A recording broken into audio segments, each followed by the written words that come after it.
parce que lu neex lu mu la daf lay arranger quoi vraiment daf lay arranger léegi li nga xamante ne mooy Mansour Faye aussi il y a rien de secret. Oui.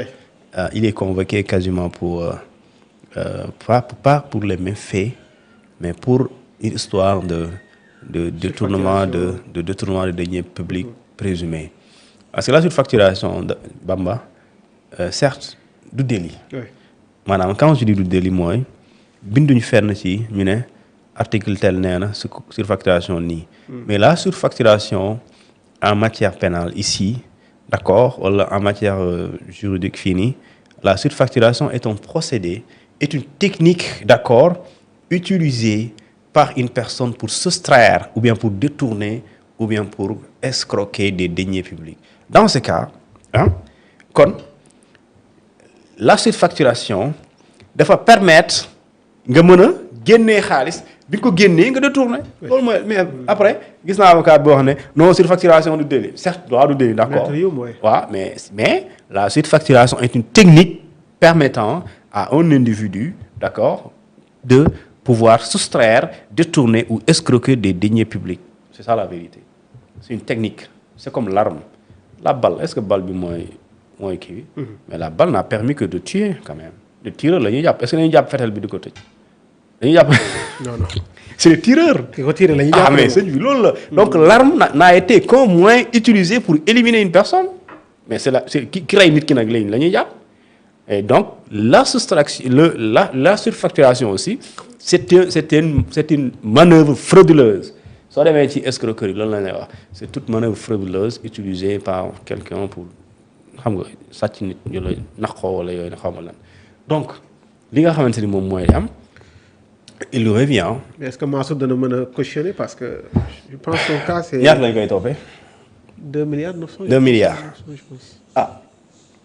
yoon di nee na 2 milliards de moom article 140 nu dafa leer ma liiraloo wala jarul ma la koy liiral. 2 milliards 900 la ki ma ne woon 2 milliards. soo bëggee ma liiraloo ko de. pour ñu comprendre suba 140 lu wax. 140 moo dafa leer moom. waaw.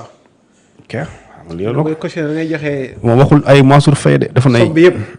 déet mu koy amul ay bu la neexee nga dolli si waaye du manqué. mën na ëpp daal comme ni ko Ndeye Sali defee. waaw na ëpp 57. kooku bu la neexee rek. parce que 52 lañ leen ko toppee mu joxe 57 moom. waaw mën na ëpp waaye mënul manqué.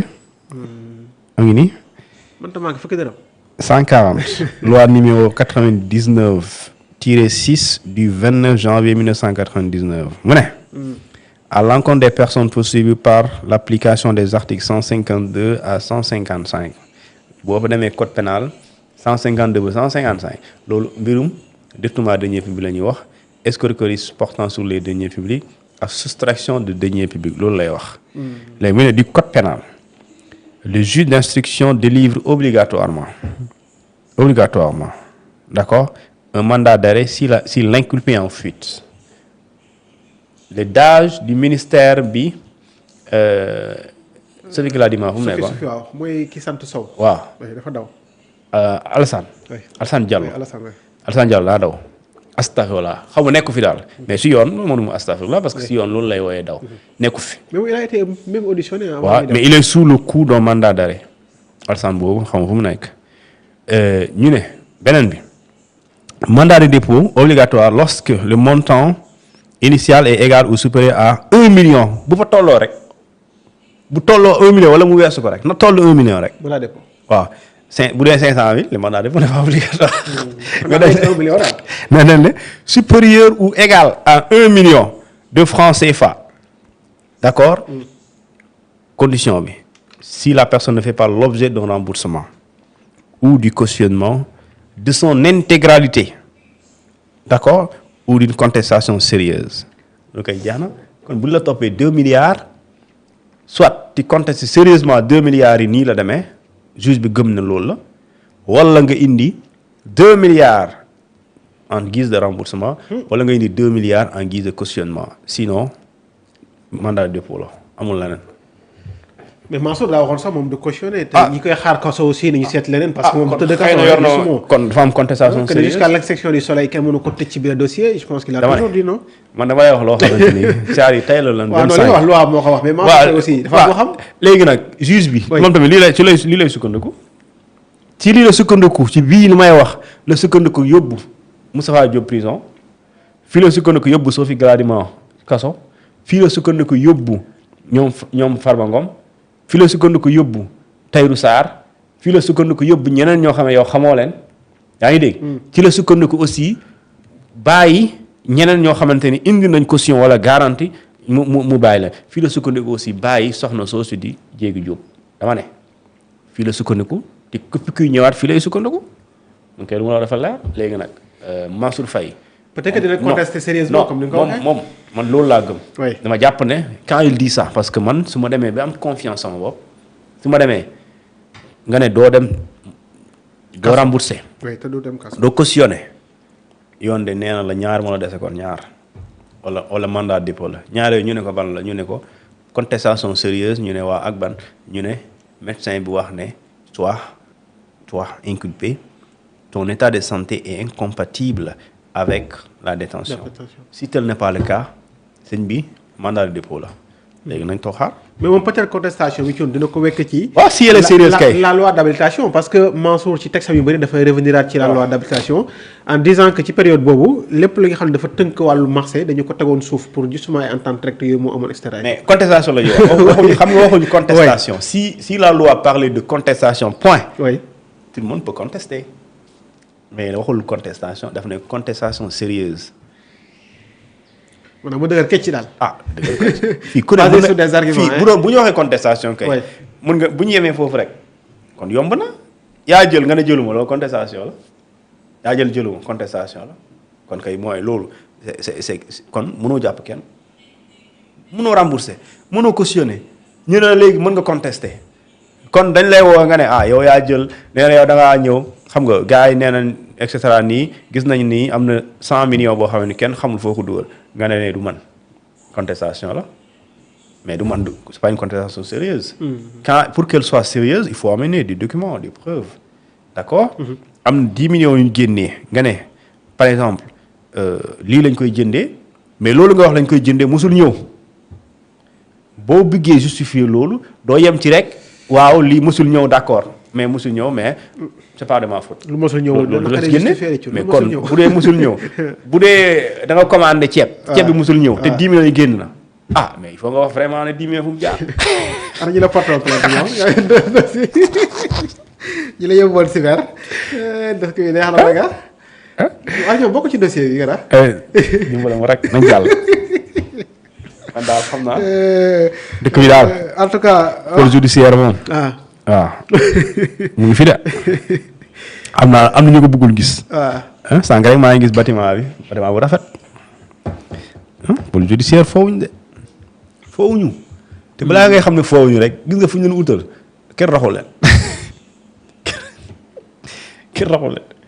immeuble bu ngan de parce que il faut mu rëy te gëm naa ne président Diomaye dafa war a renforcer.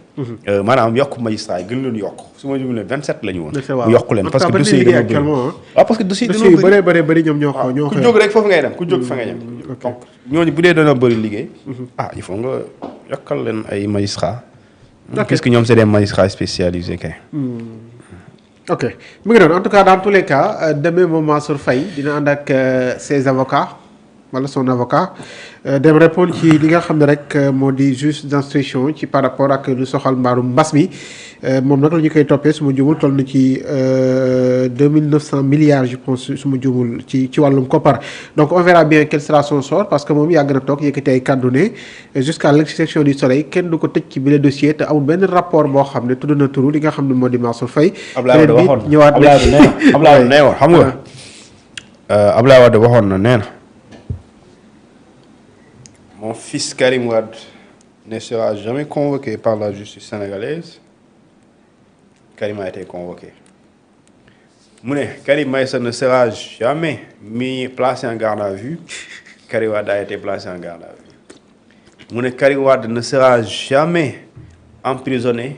Karim Wade a été emprisonné mu ne Karim ne sera jamais jugé Karim a été jugé mu ne Karim ne sera jamais condamné Karim a été condamné jour bu ñuy lire décision Karim Wade ci tribunal Ablaye Wade mu ngi fa woon man maa ngi fa woon bu mu daanoo décision bi yàlla xam na ne ba tey génn na ci salle bi mais da nga koy gis nga xam ne découragé na ba tey waxul ci tribunal bi ay nit ñu mu àndoon ñoo ko ànd jàpp ko ndànk génne ko tribunal mu dem këram ci la waxoon ne après damay def ñu ne day def déclaration et pourtant li mu waxoon fii yëpp am na kenn du ko convoqué ñu convoqué kenn du ko def li ñu def ko le kenn du ko daan ñu daan ko ba pare daan ko plus mooy exilé ko Karim lu tax ñëwul Sénégal il faut demander à l'État du Sénégal pourquoi Karim mënul ñëwul Sénégal waxuma la mënul ñëw lu tax ñëwul Sénégal il faut demander ça c'est sérieux ñun Sénégal dañoo war a nekk un peuple tellement exigeant mais dañoo war a comprendre Sénégal dañ ko wax état pourquoi Karim Wade génn réew mi te ñëwaatul. mais waa parti démocratique Sénégal. mais vraiment ñibbi si loolu ñoom ils l'ont toujours annoncé. waa PDS ñu bëri xamuñu ko. ñoom ma yaroo beaucoup de gens de PDS xamuñu lu tax Karim mënul ñëw. lu tax mënul ñëw lu tax Karim ñëwul. Karim na ngeen jàpp ne bëggul Sénégal. peut-être 13 milliards yi ñu ko daan moo tax. l'argent là. je pense que vraiment Karim bëggul ñëw Sénégal. question yi mais nee gagné sur le plan international. du question mi gagné ñëw Sénégal ak mais Karim papam sénégalais la. oui c'est vrai. il fut ministre de la République. Oui. Karim seen kër a ngi nii point E. lu tax mënul ñëw. lu tax ñëwul mu ne candidat coolul. lu tax Karim ñëwul.